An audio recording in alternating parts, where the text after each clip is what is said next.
Et nous passons justement à notre conférencière bien-aimée, voilà, qui est philosophe de formation. Elle réside depuis 2003 à Pékin. Elle y a créé en 2009 la Maison des Arts, Yishu 8, une villa Médicis chinoise qui accueille des artistes français, qui invite aussi des artistes chinois à s'immerger dans la culture française. Et elle est incubatrice de projets culturels franco-chinois. Elle a aussi fondé, il y a 20 ans, le cabinet Synthesis, qui propose aux entreprises des détours par l'art pour mieux appréhender leurs enjeux culturels, managériaux et stratégiques. Christine Caillol est administratrice du Musée Rodin depuis 2012 et cofondatrice avec Jean-Pierre Raffarin du Forum culturel franco-chinois. Et elle est l'auteure notamment des ouvrages que vous voyez ici. Et son dernier ouvrage est en face de vous, Traverser la rivière en tâtant les pierres, voilà, qui vient de sortir. Donc je vous souhaite donc une très belle traversée en sa compagnie.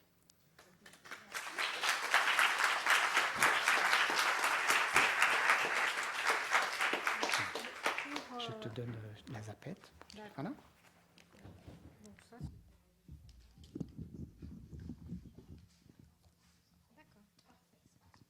Entendu. Est-ce qu'on peut, à la régie, baisser un peu la lumière ici? Voilà, comme j'ai apporté quelques images à regarder, ça serait bien. Est-ce que vous pouvez baisser un petit peu la lumière, tamiser un petit peu la lumière qui est ici pour qu'on ait une meilleure vision des œuvres qu'elle va nous présenter? Merci beaucoup. Merci. Bonjour à tous. Je suis très heureuse d'être avec vous pour vous parler d'un sujet qui est un très beau sujet et qui est un sujet très difficile. Et vous êtes bien placés pour le savoir, on parle énormément de services.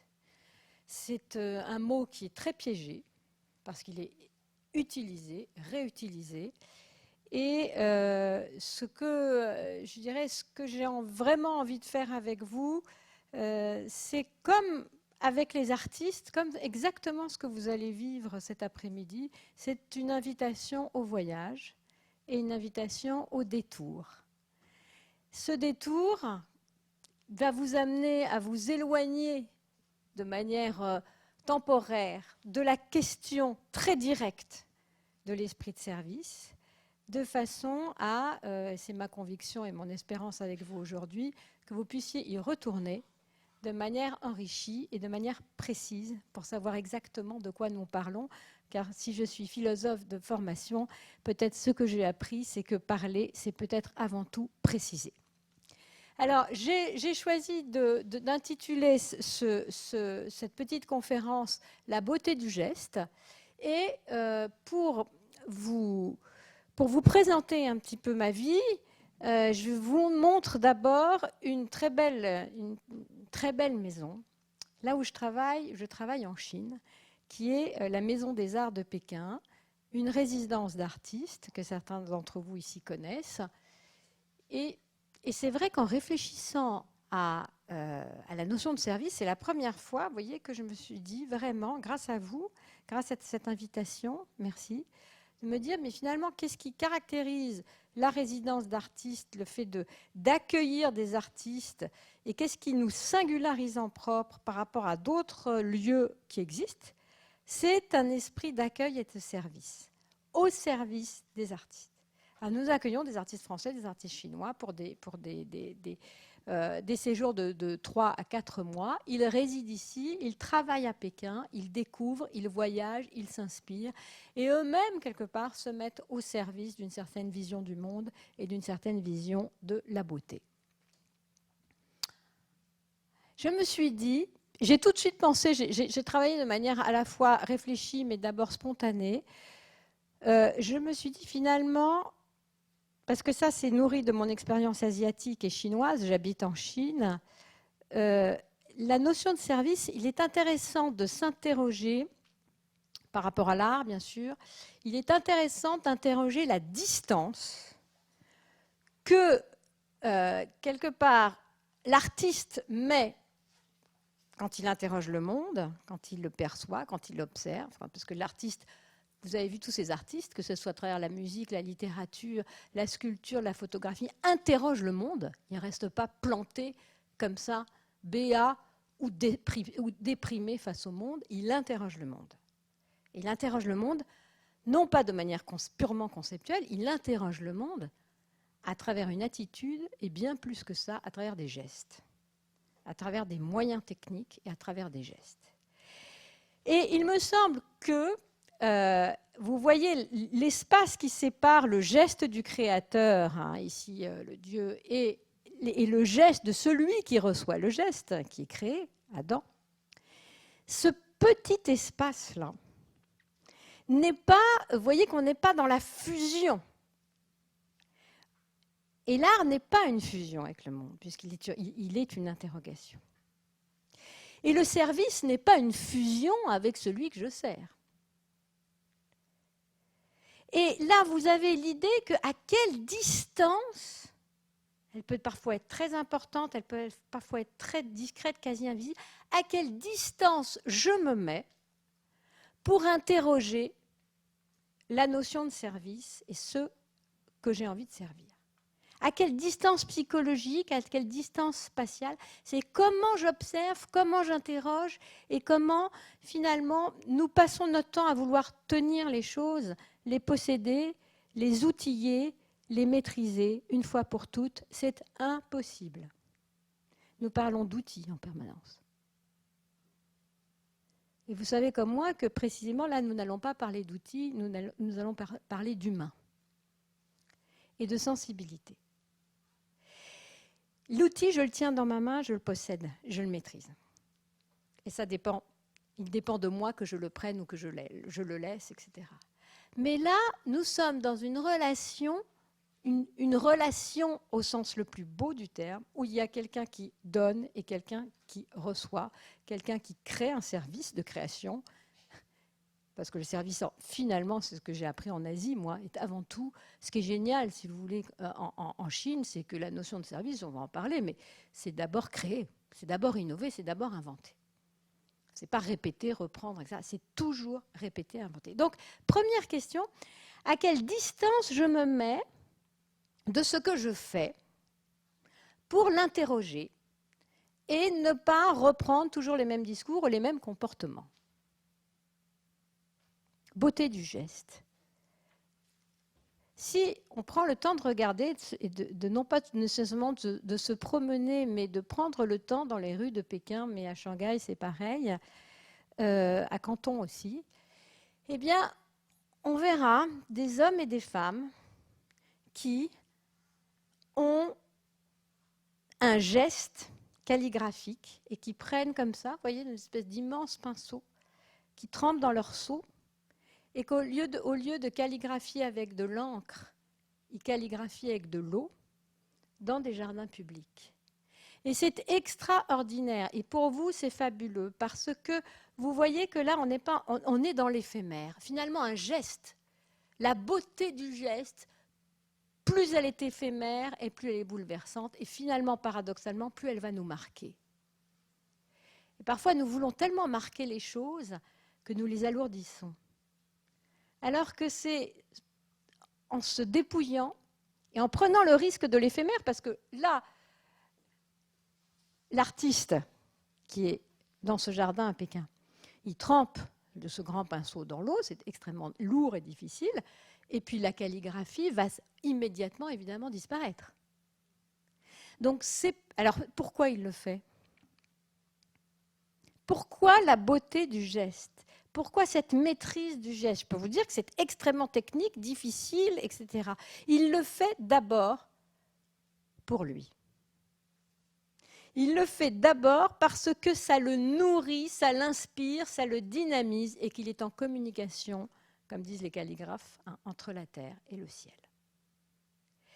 Et quand vous voyez ça, vous vous dites, mais finalement, ces personnes sont au service de la beauté, mais elles ne cherchent pas à être regardées, notées, jugées, évaluées, ce que nous ne cessons de vouloir faire et nous ne cessons d'être subis à ces grilles. Ils sont là, en un sens, habitant leurs gestes. Et je crois fondamentalement que la beauté du geste, c'est d'abord un geste qui est beau pour moi, qui a du sens pour moi. Et que si personne ne le regarde, finalement, c'est dommage, ce n'est pas grave. Parce qu'en fait, si personne ne le regarde, le personne ne le regarde n'existe jamais. La preuve. On revient, la beauté du geste, hein, on revient, je dirais depuis à peu près une vingtaine d'années, mais très précisément, pour être très précis, et ça fait plutôt 5 ans, on revient en Chine, en Asie en particulier, mais surtout en Chine, là, à la notion de beauté de geste et d'art et d'art de vivre. Et finalement, c'est très intéressant de voir, moi, quand je suis arrivée en Chine, quand je commençais à demander du thé et à boire, on me donnait un broc d'eau chaude qu'on me balançait dans un verre avec un verre transparent, un peu vert à moutarde, avec du thé vert en dessous et pof, et voilà. Et c'était un peu ça, boire le thé. Et là, en quelques années, ce qui est très intéressant, parce que c'est l'avenir du monde, hein, c'est quand même, il s'agit d'1,4 milliard de personnes, c'est très intéressant de voir à quel point la préparation du thé est devenue en Chine l'occasion d'un service, d'une beauté, d'une esthétique dans lequel, au sein de lequel finalement chaque geste compte, mais sans être non plus trop sophistiqué et trop mécanique. Et ça, c'est très intéressant. Et si vous voulez, je vais vous emmener bien sûr en Chine. Hein. Là, vous allez voir. Vous allez sentir que finalement, il y a, et c'est pour ça que je partage ça avec vous, parce que c'est important, il y a dans cette autre culture où précisément la question de l'autre est perçue complètement différemment de la nôtre, il y a dans cette autre culture des sources d'inspiration pour quelque part penser un peu autrement la notion de service, en dehors des schèmes occidentaux. Et je commencerai par bien sûr, une œuvre occidentale, mais qui renvoie tout de suite à des œuvres chinoises. Le service en Chine, mais je dirais service tout court, c'est la perception que j'en ai, c'est d'abord des codes, des notions, etc., des gestes, des attitudes. Non. C'est d'abord un climat. C'est un climat. C'est-à-dire que vous savez, vous sentez, quand vous allez chez des amis, ou dans un hôtel, ou dans un espace, ou dans un lieu, vous allez sentir, si vous êtes sensible à ça, vous allez sentir en 3 secondes s'il y a de l'attention, s'il y a de l'écoute, si on vous propose un verre, est-ce qu'on peut être bien assis, c'est-à-dire, est-ce que, puisqu'on est dans... Et donc c'est une utopie, bien sûr. C'est un climat complètement utopique. Et on a besoin de ces utopies-là, de ces lieux de bonheur, de ces lieux d'harmonie. Donc, quand c'est un climat, et donc c'est une esthétique. Parce que aujourd'hui, le mot climat est capté là aussi. Hein, il est l'otage d'une vision catastrophique des choses et pseudo-écologique. Mais le mot climat, c'est un mot proustien, c'est un mot d'artiste en fait. Le climat, c'est cette sorte de tonalité affective, sensible, qui crée une correspondance entre ce que je ressens et mon environnement. Ce n'est pas my mood, ce n'est pas ma tonalité à moi. C'est ma tonalité, ce que je ressens de la tonalité, c'est ce dans quoi je suis et avec lequel j'entre en résonance. Et comme Matisse, comme projet, qu'il le dit lui-même, il dit moi finalement, ce que je rêve, c'est d'un art d'équilibre, de pureté, d'harmonie, dans lequel toute personne qui regarderait mes œuvres se sentirait bien, tranquille, l'équivalent, et ça c'est très drôle et c'est très modeste de sa part, d'un cachet d'aspirine. C'est lui qui dit ça, on dit qu'il est quand même assez modeste.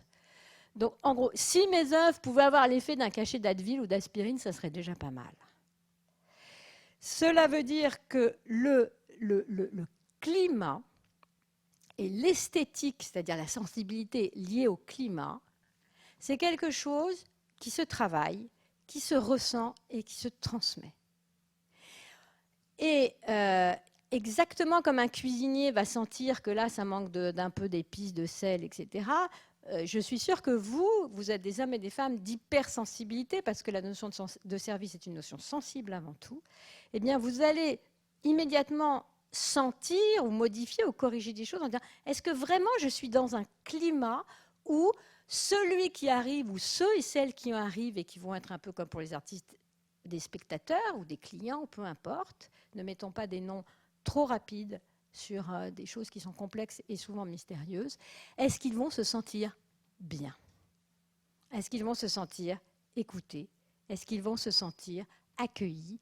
Et comme on le voit chez Matisse, il y a plein de manières de se sentir bien. Heureusement, il y a plein de couleurs. Il y a plein de plaisir, il y a plein de bonheur. Ne plaquons pas non plus une vision réductrice et monolithique de ce qui serait la beauté du geste ou la beauté du service. Tout ceci est singulier, exactement comme en art. Le geste est singulier.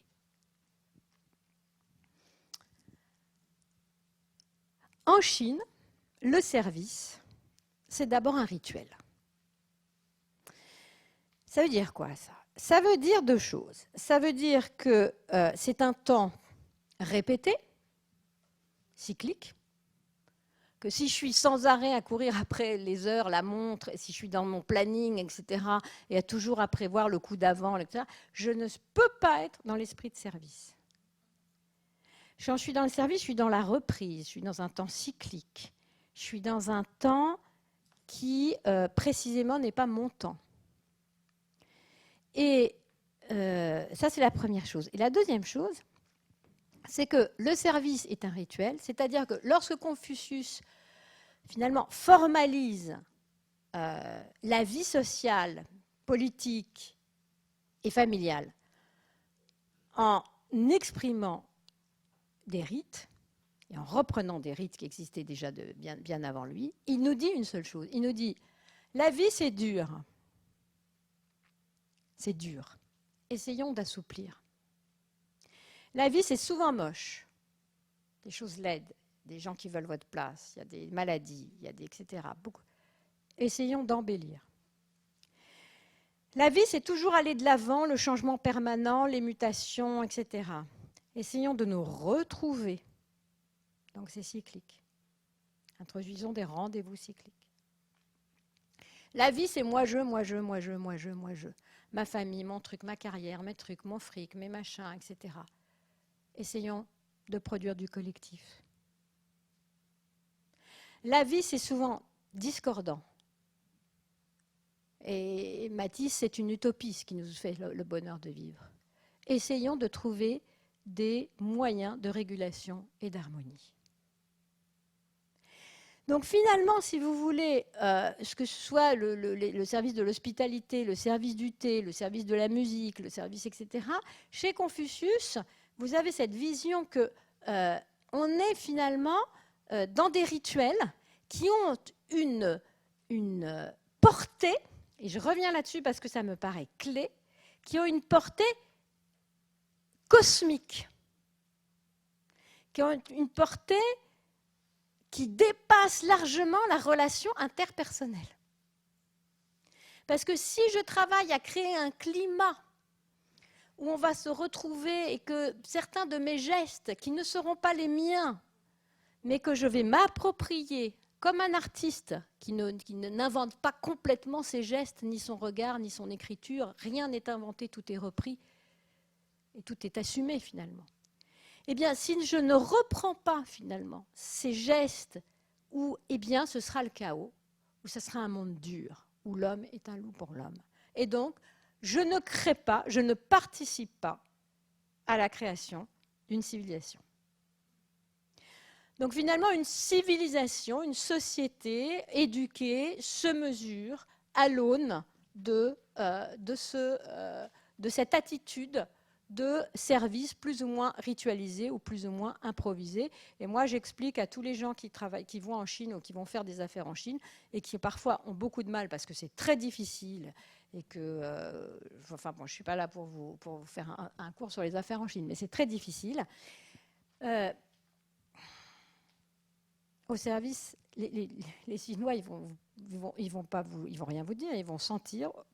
Vous êtes au service de qui, de quoi, pourquoi? Est-ce que vous êtes prêt à rendre service?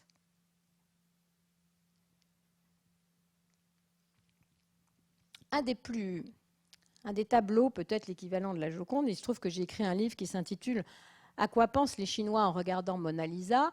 et c'est un dialogue. Et dans le dialogue avec le Chinois, il me dit l'équivalent de la Joconde, c'est-à-dire vraiment une des œuvres les plus célèbres de Chine, c'est le festin de Ren Xizai. Donc, c'est très important, ce festin de Ren Xizai, parce que ça, si vous voulez, ces œuvres-là, donc c'est un rouleau, là, malheureusement, je peux vous le montrer que comme ça, vous voyez. C'est un rouleau qui est à peu près sur à peu près 3 mètres de long. C'est important parce que ce poème visuel dit tout sur la notion, quelque part, la beauté du geste et la notion de service en Chine.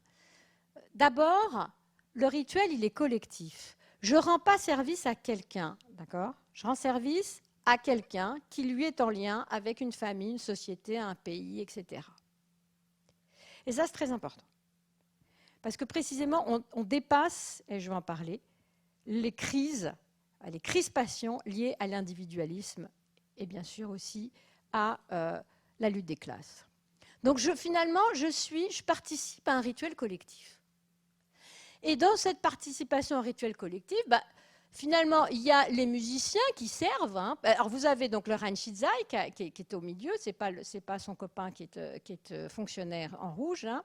C'est lui qui reçoit au milieu, qui est un grand administrateur enrichi. Et puis vous avez il invite des amis et puis il y a des gens qui servent. Mais ce qui est très intéressant, c'est que, alors, outre vous allez voir les différents tableaux, les musiciennes ici sont bien sûr considérées comme des personnes qui servent bien sûr un climat. Mais ici,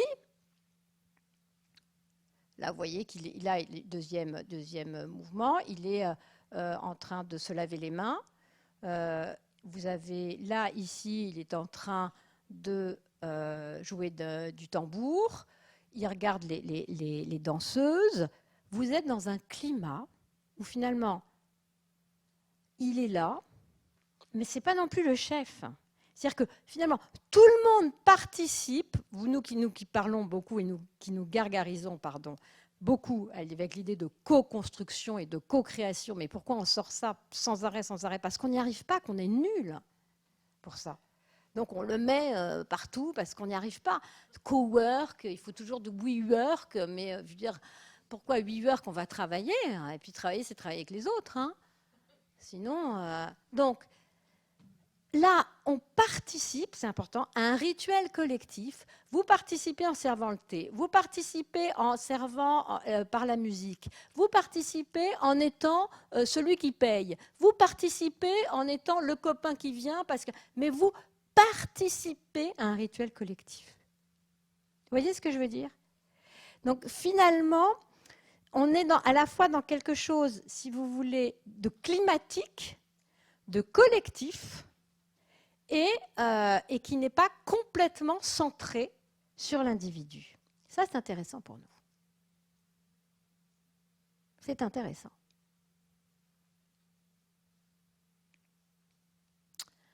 Parce que quand on est centré sur l'individu, que ce soit une petite tortue, un petit client ou un gros client, etc., eh bien, il y a effectivement plusieurs attitudes possibles. Et Matisse, encore une fois, encore lui, là, très bien, finalement, la beauté du geste, c'est la question du corps. Hein. Et tous les artistes que vous allez rencontrer cet après-midi interrogent le corps et se laissent interroger par le monde à travers leur corps. Pas d'abord à travers ce qu'ils pensent, mais d'abord à travers ce qu'ils ressentent. Donc c'est donc la question de l'espace et du corps, et pas simplement pour les sculpteurs, en littérature, en photographie, en musique. Et si nous avons un problème avec le service, c'est parce que nous avons des problèmes avec notre corps. Que ce soit un corps individuel, un corps social, un corps familial, un corps conjugal. Et la question est que, effectivement, je peux, honnêtement, regardez, là c'est nous tout le temps, hein, je peux être, franchement, si je suis totalement stressée, à me ronger la tête, le frein, les ongles, tout ce que je veux, en me disant oh, comment je vais faire, comment je vais servir cette chose, comment je vais y arriver, comment, etc., etc. Eh bien, voyez comment le corps se raidit, comment les mains montent à la figure, comment le visage perd sa figure et est défiguré. Je fais la gueule. Et il n'y a plus de climat. Et ça, c'est nous tous les jours. Moi, je passe mon temps à voir des gens ici qui me disent « je ne peux pas, je n'ai pas le temps, ce n'est pas possible ». En général, ça se résume à ça. Et égal, je suis très occupée. Je suis important. Donc, première, parce qu'il y a question de l'ego par rapport à tout ça. Dans la toile d'avant, il n'y a pas l'ego, il est dilué. Il y a d'autres problèmes derrière tout ça. Hein. Je ne suis pas en train de vous dire que c'est un modèle. Il n'y a pas d'outil, il n'y a pas de modèle. Il y a des cultures, des mondes. Si je suis complètement stressée, je ne vais pas servir. Alors, il y a l'autre qui est pas mal aussi dans le genre, c'est l'indifférence polie. Oui, oui, asseyez-vous là. On viendra vous chercher. C'est ça, ok, on viendra me chercher. Et quand vous voyez, vous savez bien que personne ne viendra vous chercher, que c'est des conventions, et qu'on n'en a rien à faire, vraiment rien à faire de votre présence.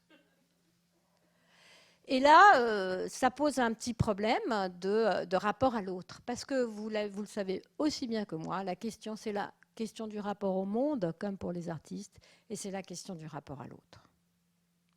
Et que cette question n'est jamais résolue. Cette question du rapport à l'autre, il ne faut jamais se dire que ah ben ça y est, nous on sait, on a résolu le truc. La question du rapport à l'autre, c'est la grande énigme de notre existence. C'est les grandes crises de notre existence, c'est les grandes joies et c'est les grands remords.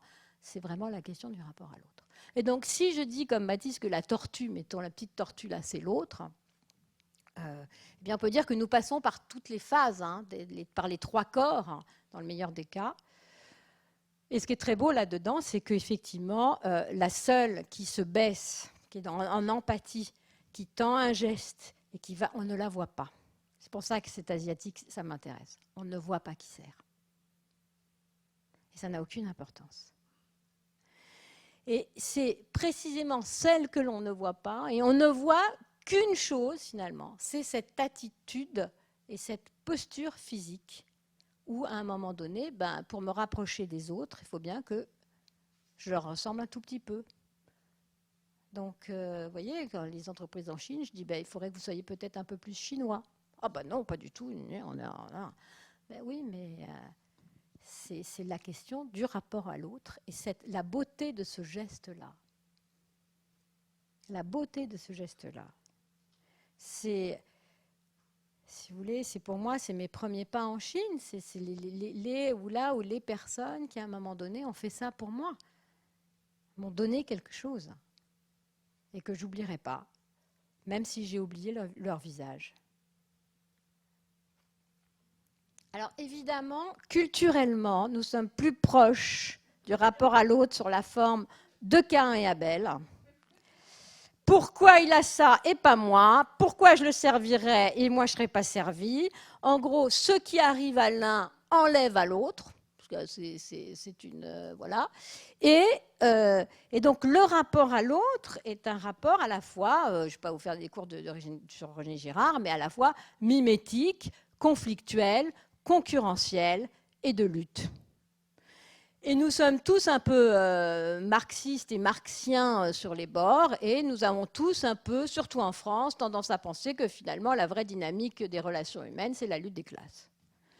Donc on n'est pas content quand le voisin a un super appart, etc. On est dans un rapport où finalement il y a une part de gâteau et comme le gâteau est limité, eh bien celui qui va avoir une certaine part va m'enlever ma part, Caïn et Abel. Et vous voyez qu'en Asie, en Chine, il n'y a absolument pas, il y a de la violence, hein, entendons-nous bien, mais il n'y a pas cette relation de, finalement, très complexe pour nous, et à la fois dynamique, hein, parce que c'est intéressant Caïn et Abel, hein, mais il n'y a pas cette relation de l'autre m'enlève quelque chose. Et effectivement, le dernier livre que j'ai écrit est un livre sur les proverbes chinois, donc je me suis aussi un peu penchée sur certains proverbes français. Donc j'ai pris celui-là. Si effectivement on est, moi ma grand-mère me disait tout le temps ça, si on n'est jamais mieux servi que par soi-même, bah on est mal. Là, on est tous mal, hein, parce que on va tous se retrouver tout seuls à s'auto-servir. Et à se congratuler et se remercier sans arrêt pour le service qu'on se rend à soi-même. Mais ça s'appelle le narcissisme pathologique dans lequel nous sommes tous un peu. Hein. Donc tout ça c'est moi, ça vient de moi. Parce que si je reçois un service finalement, qu'est-ce qu'il va falloir que je rende? Et ça me met en dépendance.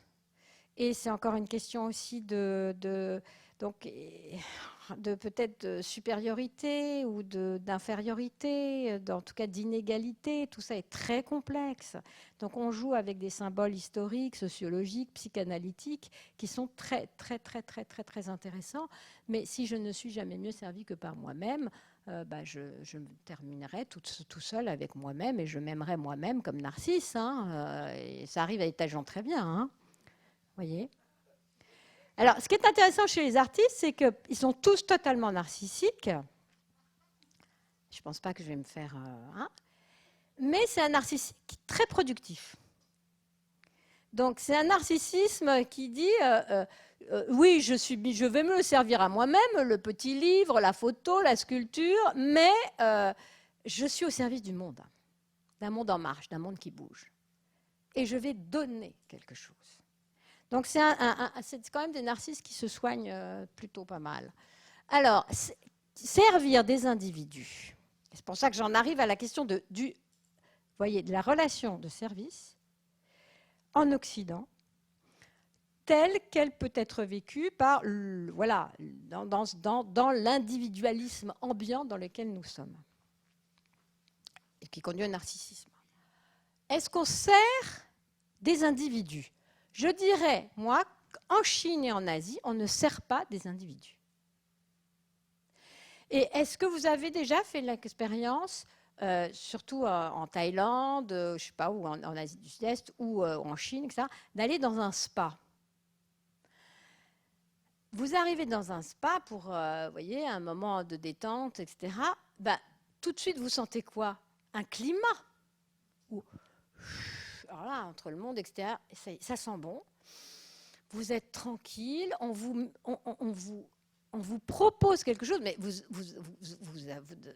n'allez pas rentrer en conversation avec la personne, savoir, et vous n'avez pas non plus besoin d'être reconnu pour ce que vous êtes dans votre unicité singulière, etc. Non, vous êtes pris dans une ambiance qui est à la fois anonyme, sereine et au service. Ça, c'est intéressant. Ce n'est pas du tout occidental. Et alors, parce que quand effectivement on dit servir des individus, c'est une chose la façon dont nous pensons le service en Occident est évidemment de culture occidentale. Donc on sert quelque part, nous servons des je et des nous. Ce qui conduit à des impasses, des difficultés, mais aussi des choses extrêmement sympathiques et heureuses. Mais ce qui conduit aussi à des impasses ou des difficultés terribles. Parce que, précisément, quand le je et le nous, quand ces relations deviennent problématiques, le service n'existe plus. Et c'est la solitude. En Chine, j'ai mis servir des individus ou servir le cosmos.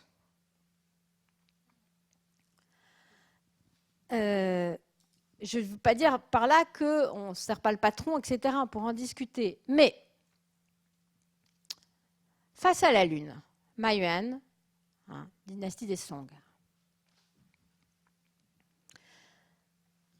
finalement, ce que nous faisons à travers nos gestes, à travers le don de l'artiste ou le don de la personne et de ses gestes à l'attention des autres, sert une dynamique cosmique. Ah ben alors là, ça détend tout le monde. Vous voyez ? C'est quand même assez beau de servir une dynamique cosmique. Ou un climat général. Et de ne pas dire, il faut encore que je serve la vieille qui est au fond, qui est une emmerdeuse, j'en peux plus, etc. Non, finalement, la vieille qui est une emmerdeuse et qui me pose la 4e fois la même question, elle fait partie aussi de quelque chose et il faut que j'essaye d'harmoniser. En fait, mon job, c'est d'harmoniser. Si chacun se dit dans sa vie, mon job, c'est d'harmoniser, on ne rentre pas pareil le soir du bureau, on ne parle pas de la même façon à ses enfants, on ne se promène pas de la même façon dans la rue. Je ne dis pas que tout est rose, ce n'est pas de tout roséifier, parce que précisément, l'harmonie n'a de sens qu'il y a là où il y a disharmonie. Donc je ne suis pas là en pleine conscience à me dire le monde est beau et j'atteins des sommets de...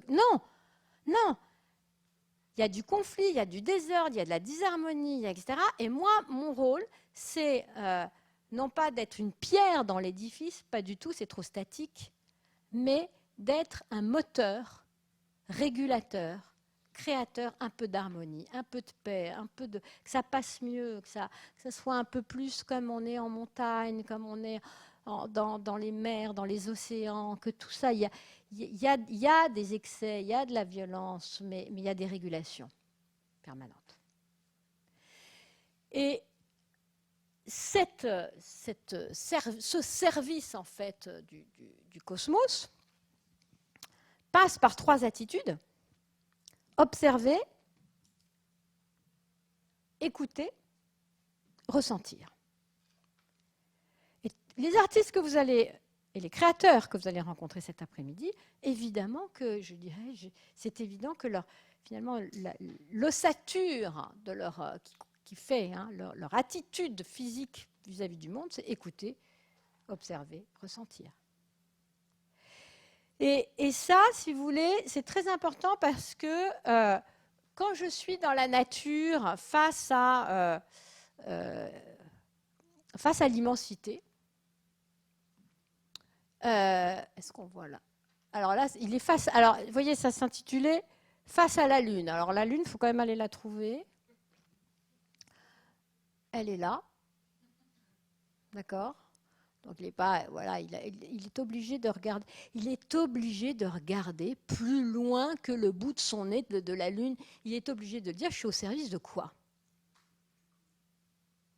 Pas de ma carrière, pas des 5 ans qui viennent, pas des 5 minutes. Je suis au service de quoi ? C'est génial finalement. On participe. On peut devenir participant. Je ne suis pas serviteur, je suis participant.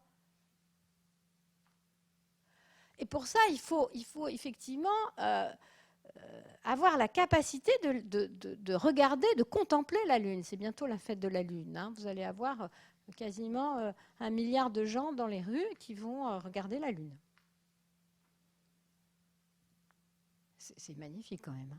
Si vous réfléchissez, je sais que la Chine fait peur, mais enfin bon, ils regardent la Lune. Ils prennent le temps pour photographier, etc., tranquille, en mangeant des raviolis. Il faut se calmer aussi. Alors, observez ce qui n'est pas visible. Observez ce qui n'est pas visible. Observez les détails, observez, sentir dans un climat, qu'est-ce qui grince un peu pour le faire moins grincer. Tiens, la porte grince un peu. C'est pas bon là pour l'ambiance de la salle. Donc je vais essayer où il y a quelqu'un qui grince un peu. C'est pas bon pour l'ambiance générale. Ou moi surtout je grince. C'est pas bon du tout pour l'ambiance, pour le climat. Donc cela nécessite une attitude d'attention précise. J'ai commencé par parler de la précision. Ça nécessite une attention flottante et précise à la Chardin. Et cette attention flottante et précise fait que finalement, je ne pense pas qu'on puisse être dans la beauté du geste et dans l'esprit de service si, plus ou moins consciemment,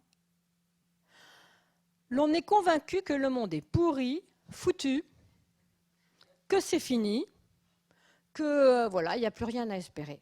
Dans ce cas-là, on arrête. Hein. Donc il faut savoir de quelle représentation, de quelle conviction, de quelles espérances nous sommes pétris, ou par quoi nous sommes conditionnés, pour comprendre ensuite que tout ça passe dans le corps, dans le regard, dans le souffle, dans la laine, comme disent les Chinois. Et que si je passe mon temps, ma vie, à dire non, non, non, c'est pas possible, c'est la catastrophe, et que c'est l'apocalypse, arrêtons. Et que si nous ne le pensons pas, arrêtons de le penser ou de le colporter. Quelle vision du monde. On ne peut pas être un Chardin si, outre bien sûr, je passe bien sûr la question du geste pictural, de la technique, de la tradition, etc., on n'est pas là pour ça. Mais on ne peut pas être un Chardin si on n'a pas un regard mouillé, déchiré par la beauté du réel, par la beauté des plus petites choses, par l'accueil finalement de la réalité. On ne peut pas. Alors, il y a ce proverbe que vous connaissez tous, n'est-ce pas ? Donc,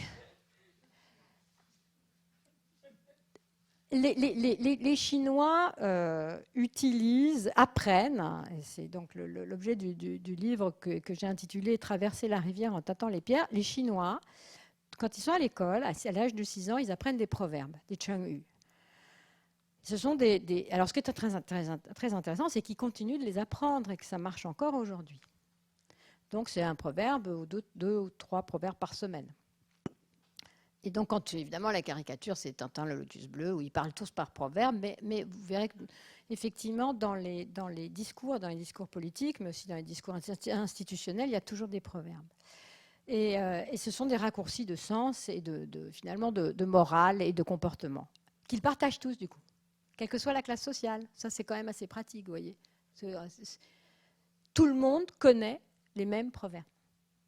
Que vous ayez arrêté l'école à 8 ans, 12 ans, vous sortiez de Tsinghua Université. Donc, ça crée quand même une dynamique sociale intéressante. Chayan Guansi. Un jour, je vais éviter tout nom, toute référence. Alors, un jour, quelqu'un vient chez moi à Pékin. Ouais, à Ishuba et tout ça, on reçoit beaucoup de monde, il y a toutes sortes de gens. Et c'est quelqu'un qui, comme on dit, a des grandes responsabilités dans l'entreprise, dans une grosse entreprise. D'accord ? Et donc on le reçoit. Et puis il y a la dame qui travaille et qui elle a quitté l'école à, je crois quand elle avait 8 ans. Elle habite sa mère était sourd-muette.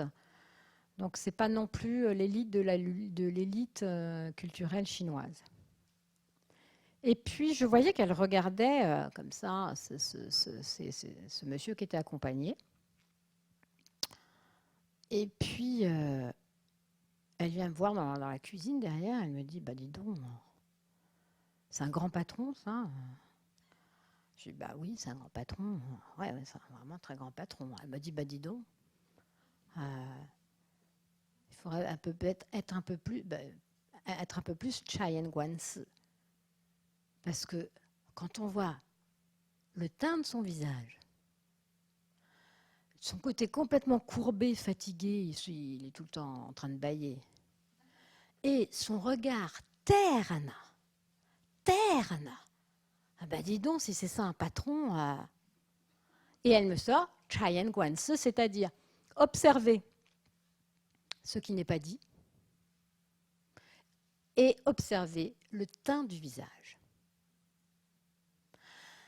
Alors là, quand on arrive à cette écoute du client, on est bon quand même, vous voyez, on n'est quand même pas complètement mauvais, parce que personne ne lui a demandé d'aller regarder le teint du visage, etc., etc. Mais elle me dit immédiatement, vous voyez, elle perçoit intuitivement une qualité et elle a un jugement qui est bon, mauvais, peu importe, mais en tout cas, elle a un jugement, alors qu'elle a quitté l'école à 8 ans, en disant, bah dis donc, il n'a pas l'air de... Moi, je ne lui confierais pas de trop de responsabilités. Effectivement, elle me dit ça, et elle me dit, tu ne vois rien? Je lui dis, ben non, je ne vois rien, parce que moi, j'ai mon prisme de c'est un grand patron. Et après, je le regarde, je lui dis, oui, c'est vrai qu'il a l'air complètement... il a l'air fatigué, quoi. Il a l'air un peu... il est un peu terne, quoi. Il est un peu... Alors, le qi-si, hein, c'est le teint du visage, mais c'est pas du tout... c'est pas le teint du visage. Hein. C'est pas j'ai bonne mine, ou t'as mauvaise mine, ou t'es bronzé. C'est un truc que nous, on ne sait pas lire. Je ne sais pas comment vous dire. C'est ce qui émane, c'est un climat, ce qui émane de quelqu'un dont on sent qu'il a une énergie vitale. Et qui se voit, les médecins acupuncteurs regardent à la fois votre langue, bien sûr, mais la couleur de votre souffle, en fait. Et ça, vous voyez, cela veut dire que observer, décrypter, prendre du recul par rapport à ce que nous voyons, ce que nous faisons, sentir le climat, écouter, le pianiste écoute le piano. Il n'écoute pas d'abord la partition, il écoute d'abord la partition quand il apprend. Mais quand il joue, si c'est un virtuose, il écoute le piano, ce que lui renvoie le piano. Donc c'est ce que me renvoie. C'est la puissance de résonance et de renvoi du monde et des autres. Je sens bien si quelqu'un est content, pas content. Moi, je sens bien là qui écoute, qui s'ennuie, etc. Vous voyez? Parce que, mais si je ne veux pas le sentir, je ne le sentirai pas. Si ce n'est pas mon sujet, ça ne le sera pas, et ça ne le sera jamais, ça ne montera pas dans les zones qu'il faut pour m'alerter. Jamais. Donc, cette distance-là, quelque part du geste, hein, j'ai commencé avec la distance du geste. La distance du geste du peintre qui, à un moment donné, dans son atelier, se recule et dit « mais finalement, qu'est-ce que j'ai fait? Qu'est-ce que je suis en train de faire? À quoi je contribue? Qu'est-ce qui se passe? Qu'est-ce qui se passe ?» Commençons par ces questions simples. Que se passe-t-il ici?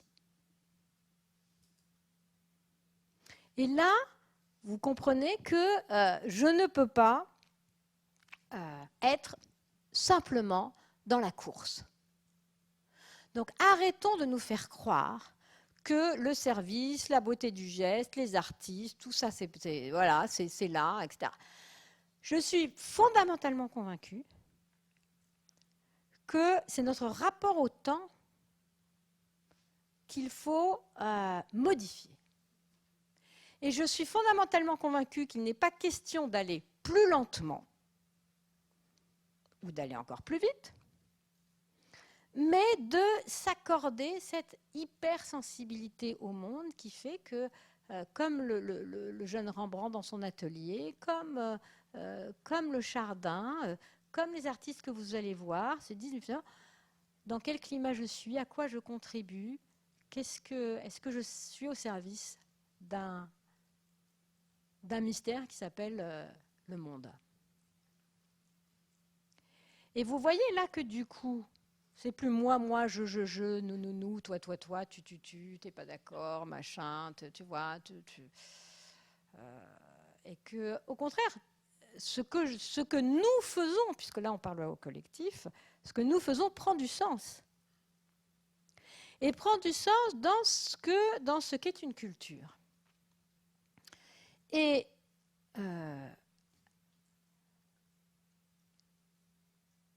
les Chinois savent bien mieux que nous, parce que leur culture n'est pas basée sur la discontinuité et la rupture. Ce sont en fait pas du tout des révolutionnaires.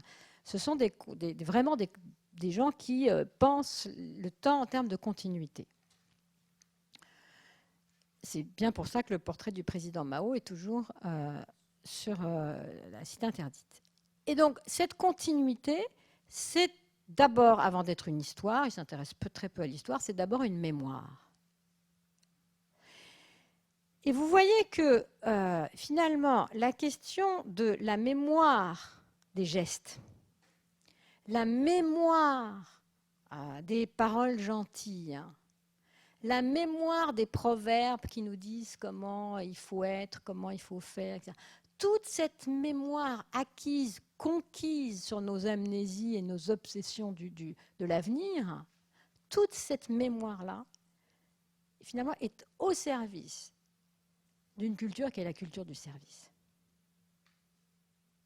Donc, quand un Picasso s'essouffle un peu, eh bien, il va chez Manet, il va chez Velázquez. Non pas pour reprendre, mais pour s'inspirer, pour créer, pour finalement proposer dans une même thématique quelque chose de radicalement autre. Et je terminerai là-dessus.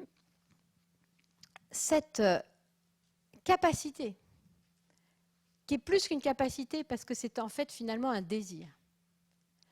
Ce désir de se dire finalement, nous sommes contributeurs.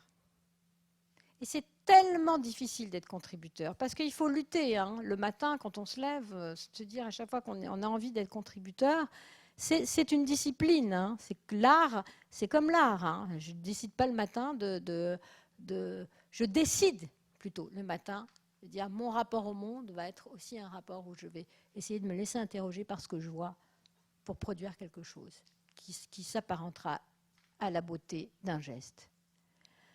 Alors, quand on est l'otage, ou en tout cas l'héritier d'une culture hyper individualiste, on a intérêt à se déplacer un peu pour sortir de l'ornière conflictuelle du rapport à l'autre et de l'ornière politique, en fait. Qui sert, qui est servi, qui est supérieur, qui est inférieur. Je résume à cette équation. Et pour sortir de là, je crois qu'effectivement, la discipline, et je le dis exprès, en ces termes-là, la discipline des artistes et la culture asiatique sont, si vous voulez, des bons modes d'interrogation et quelque part de progression pour nous. Alors, vous allez vivre une aventure très riche qui dépend bien sûr des artistes et qui dépend de vous, là, tout à l'heure. Vous allez vivre, vous avez le choix. Vous allez dans l'atelier en disant « ouais, ouais, ça va être quoi, je ne sais pas quoi ». Et puis j'ai peut-être autre chose à faire en ce moment parce que j'ai des tas d'emails qui m'attendent. Parce que ici, on est dans un pays, en France, où les gens, ils ont des emails et ils trient leurs mails sans arrêt, quoi. Donc c'est assez étonnant comme truc. Mais on ne se parle pas, on s'envoie des mails. Et donc vous avez sûrement des tas d'emails. Mais là, la beauté du geste, c'est la beauté des gestes aussi que vous allez accomplir, tout bête, en disant la question n'est pas j'aime, j'aime pas. La question n'est pas ça m'intéresse pas. La question n'est pas ah mais je ne suis pas artiste donc etc. C'est pas du tout la question. La question c'est observer, écouter, ressentir, partager. Et c'est très facile d'écrire tout ça. c'est évidemment difficile parce que c'est exigeant et parce que voilà, il y a des tas de freins et de difficultés dans tout ça. Mais vraiment, ça vaut la peine parce que finalement, cette beauté du geste, pensez à Michel-Ange et pensez à la création, finalement, cette beauté du geste, elle est créatrice. Et qu'il n'y a rien de plus amusant, de plus stimulant, que de se dire qu'on est au monde, finalement, pour inventer de nouveaux services. Merci de votre attention.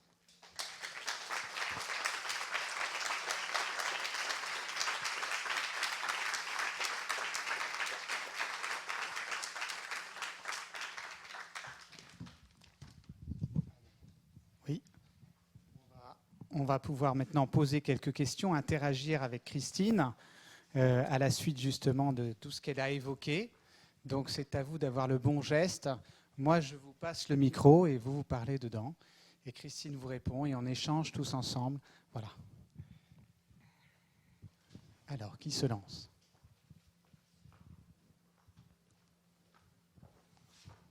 Sophie ou Bruno, que je n'ai pas salué tout à l'heure, 2 autres consultants de communication qualité qui sont présents parmi nous. Je vous ai complètement consterné là ou d'accord.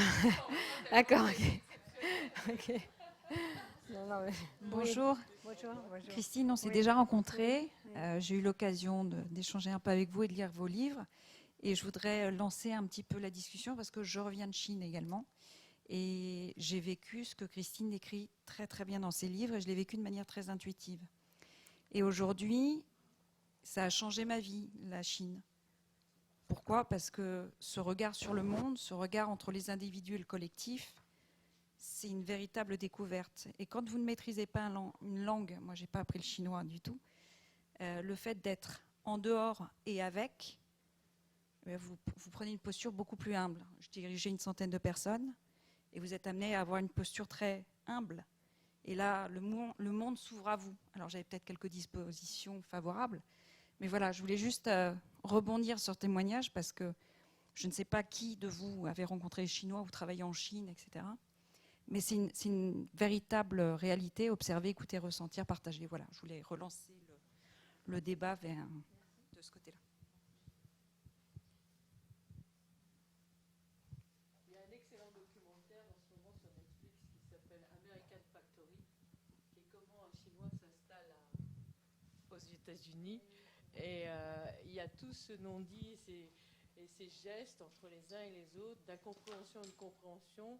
Et comment finalement il faut un temps long pour arriver finalement à faire que 2 cultures se rencontrent. Et ce qui est remarquable, c'est que le Chinois a quand même sauvé la ville et elle n'a pu être bénéficiaire après 10 ans.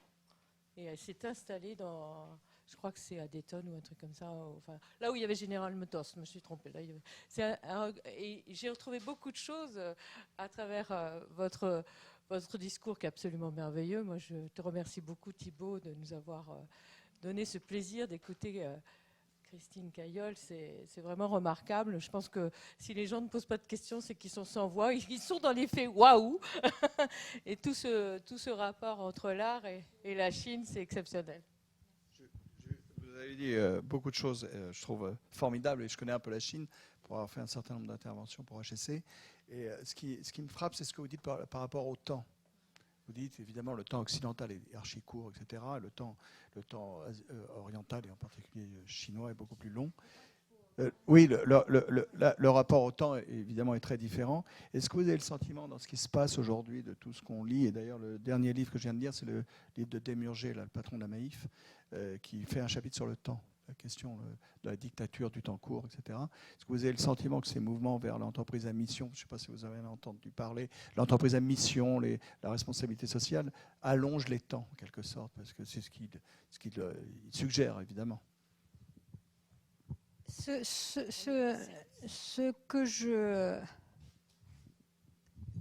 que j'espère, oui. Oui, si vous voulez, ce que j'espère, c'est que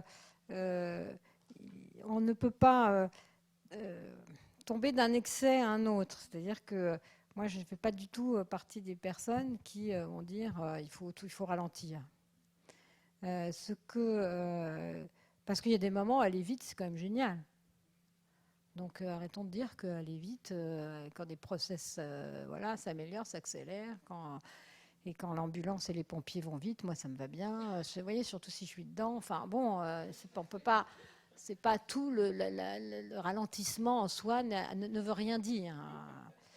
Mais en revanche, ce que je perçois en tout cas en Chine, c'est une conscience, plein de conscience en même temps, et une conscience évidemment très enracinée, que quand on travaille bien sûr pour soi, mais pour sa famille, pour ses enfants, pour ses petits-enfants et pour la Chine. Donc du coup, ça vous donne comme ça une espèce si vous voulez, c'est même pas de point de vue, hein, c'est de profondeur presque. Vous voyez ? Vous dites, donc moi, il y a énormément de gens ça m'a surpris au début, parce qu'ils me disaient, mais tout ça, ce que tu vas faire, ça va être génial pour tes enfants plus tard. Puis je me dis, mais ça m'a ouvert les yeux. Je dis, pour mes enfants plus tard ? Ah bah oui, mais c'est vrai, pourquoi je ne pense pas à mes enfants plus tard ? Parce que, donc, et puis toujours pour le pays. Donc, par définition, le pays n'a pas d'âge. Et les enfants n'ont pas d'âge non plus. Donc, je ne suis pas dans des plans de carrière où je fixe, etc., puisqu'il y a ce temps-là, toujours mesuré, etc., mais aussi il est pris dans des temps qui les dépassent. Et ça, c'est quelque part, ça met un petit peu de jeu, un peu plus de détente sur le sujet. Non, il faut qu'on se calme sur le temps. Voilà, sur l'espèce de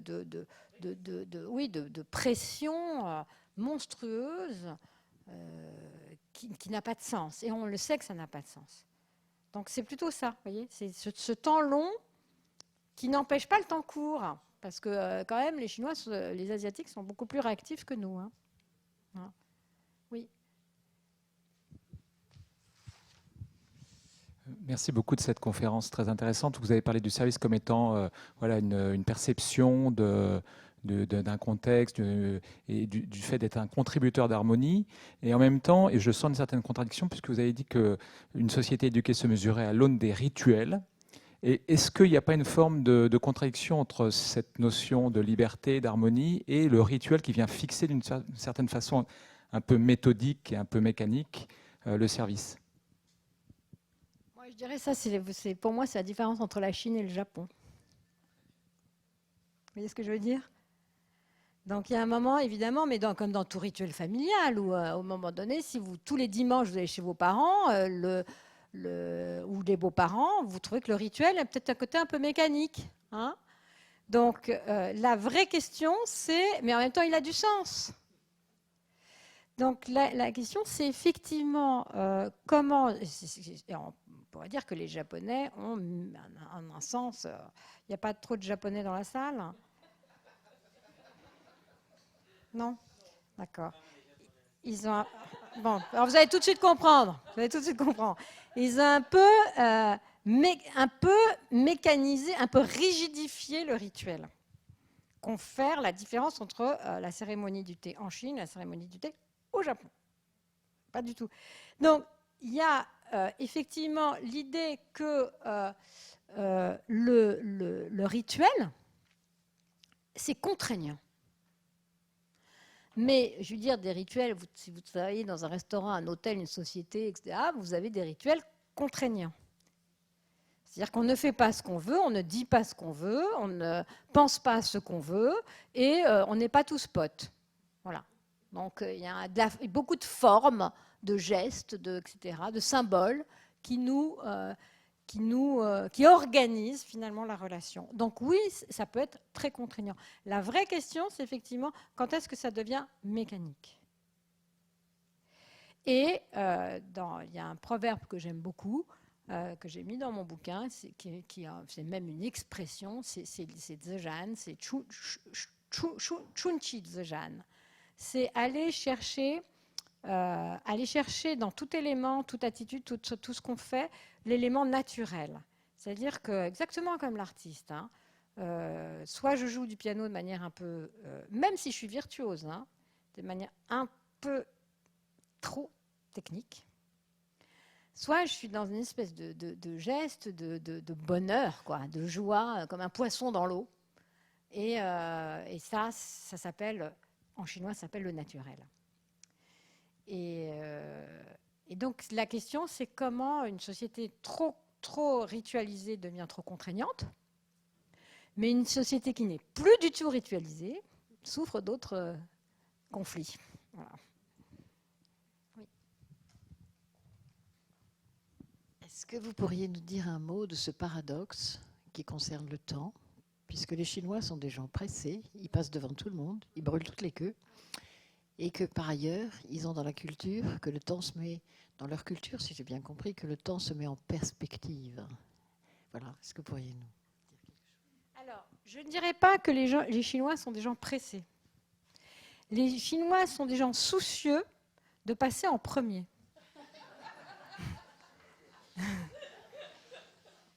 C'est pas pareil.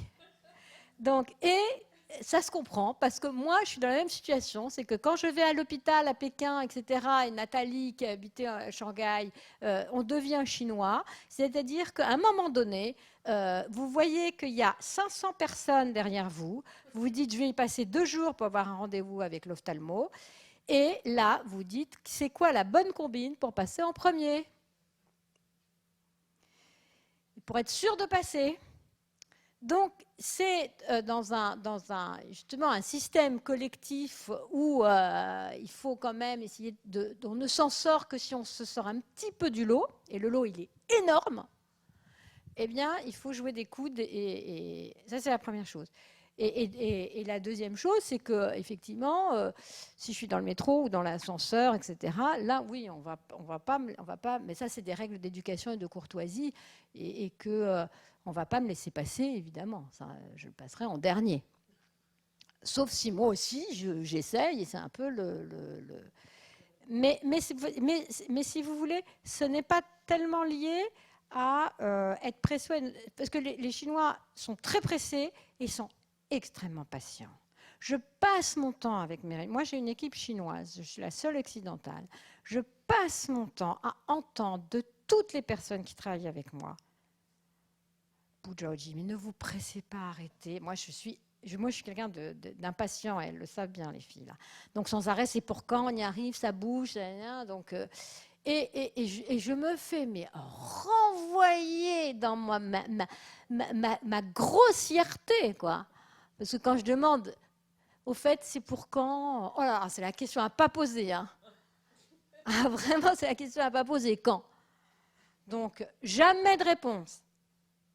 Ne vous pressez pas. Ça va venir. OK. Et donc, si vous voulez... la patience est une patience qui n'est pas passive, mais qui repose sur quelque chose dont j'ai parlé, qui est que nous sommes participants d'un processus. Les choses arrivent. Hein.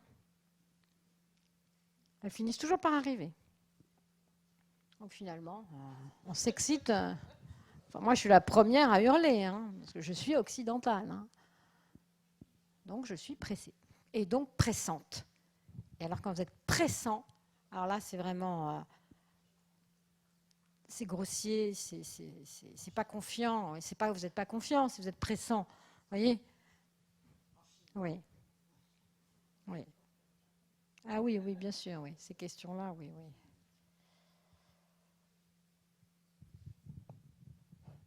Les artistes, les créateurs. Oui. J'apporte le micro. Béatrice, notre sculptrice.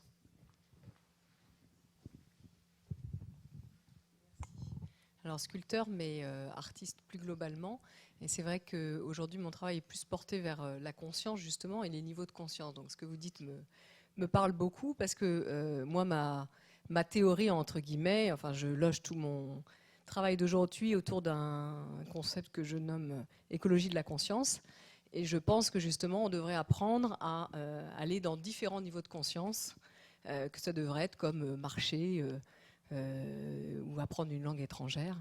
Et du coup, justement, on a un rapport au temps et à l'espace qui serait complètement différent et qui nous aiderait à avoir une conception globale du monde et se replacer au sein de ce monde et de cette unicité. Et c'est comme ça qu'on doit prendre vraiment sa place. Alors, je vais vous faire une réponse provocatrice, parce que ça me démange. Hein. J'adore ce que vous venez de dire. Et je vais dire, commençons par apprendre à marcher et à apprendre une langue étrangère. Je pense que si on apprend à aller dans différents niveaux de conscience, on voit le monde comme un tout, et du coup, on est à la fois immergé dans sa propre culture, mais on se voit aussi citoyen du monde. Donc, à mon avis, c'est pas du tout antinomique. Parce qu'effectivement, la marche dont vous parlez, on a des marcheurs et des voyageurs aussi là parmi nous. Là aussi, la marche, mais même la démarche, c'est quelque chose qui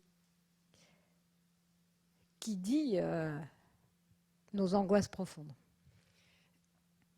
Oui, mais alors moi je parle d'écologie de la conscience parce que justement on parle d'écologie en permanence environnementale. Mais enfin la première chose sur laquelle on peut agir, c'est quand même sa conscience, donc à travers son corps, son cerveau, son esprit. Et que justement si on prenait les choses à l'envers, comme le niveau de conscience auquel on se situe va avoir des conséquences dans nos actions, pour avoir une action qui est en phase avec une conception juste de l'univers, il faut savoir naviguer dans ces différents états. Merci.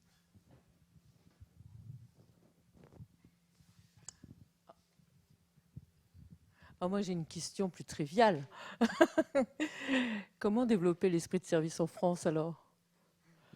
Alors, moi, j'ai une réponse très directe. Votre association me paraît un lieu absolument formidable et un dispositif formidable pour en tout cas, réfléchir sur toutes ces questions-là. Mais en préparant cette rencontre, l'une des pistes pour moi, mais qui est limitée parce qu'évidemment, elle est un peu trop théorique, mais pas tant que ça, c'est peut-être justement de déplacer cette notion, de la libérer de l'étau relationnel, individuel, etc. Lui donner un peu plus d'ampleur. Qu'on ne sert pas finalement, on ne sert pas des individus, on ne sert pas des clients, on sert pas, et qu'en même temps, bien sûr que oui. Mais là, il me semble que c'est une façon un peu plus ample d'aller traiter la question. Je vous dis ça parce que moi, en Chine, hein, je vais me faire masser les pieds. Donc, effectivement, les premières fois, ou quand je vais avec des gens qui ne sont jamais allés se faire masser les pieds, ils sont évidemment extrêmement mal à l'aise, tout d'un coup, de voir quelqu'un à vos pieds. Et vous massez les pieds. Il y a un côté, vous voyez, vous êtes là dans votre fauteuil, et puis vous faites masser les pieds. Bon, c'est de la torture, hein, mais donc... quelque part, ça nous va bien, on souffre, parce que si en plus c'était agréable. Mais donc, c'est un rituel de torture. Et là, les personnes qui massent les pieds, on a le choix. Soit elles existent, soit elles n'existent pas. On a le choix. Donc, elles peuvent ne pas exister. Je ne vais pas les regarder, ils ne vont pas me regarder, mais il ne va rien se passer, juste un geste efficace, etc. Soit je vais, et c'est plutôt moi qui vais prendre l'initiative, moi je veux dire le client, qui va... et là, je rencontre une personne, et la personne me rencontre, à tel point que j'allais toujours me faire masser par le même masseur, qui était un type fabuleux, etc. Puis il est allé voir mon profil sur Google, Ishuba, machin. Il est allé, parce qu'on a accès à Google, je rappelle que c'est pas très compliqué. Et Et donc, il a voulu se faire embaucher. Eh bien, il a réussi. Hein.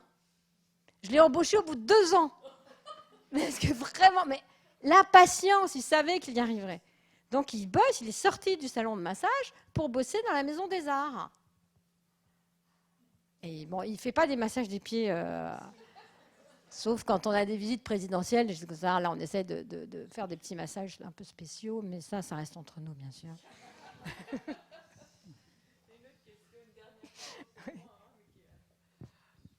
Tout le monde sait ici que je milite à fond pour travailler justement autour, dans la perspective de Paris 2024, à Paris, pour avoir amélioré l'esprit de service, améliorer le service en France, d'autant plus qu'on passe après Tokyo. Alors, qu'est-ce qu'il faut faire? Il faut réfléchir. Ouais, il faut réfléchir. Il faut réfléchir.